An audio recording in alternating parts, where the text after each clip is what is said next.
কৃষক ভাইরা করছে চাষ, সুখী হব 12 মাস। বাংলাদেশে এখন নির্বাচনের ঝনঝনানি, কিন্তু সেই নির্বাচন সমস্ত কাজগুলো অপেক্ষা করে তারা কিন্তু তাদের উৎপাদনশীল কাজের সাথে জড়িত। আপনারা দেখুন যে ভাইরা কিন্তু এখানে উৎপাদনের কাজের সাথে জড়িত আছে, তারা কাজ করতেছে। এইখানে এই ধানগুলো রোপণ করা হচ্ছে এবং এই ধানগুলো একসময় মাড়াই করা হবে, যখন সেগুলো ধান হবে এবং তারপরে সেখান থেকে কিন্তু আমরা চাল পাবো।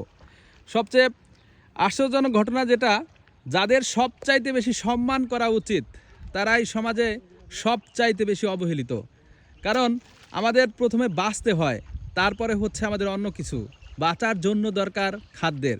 আমাদের কৃষক ভাইরাই কিন্তু সেই খাদ্য উৎপাদনের সাথে জড়িত। যতদিন কৃষক তার সম্মান ফিরে না পাবে, ততদিন কৃষি প্রধান কোনো দেশ উন্নত হতে পারবে না, কখনো পারেনি। আমাদের বাংলাদেশ কৃষি প্রধান দেশ।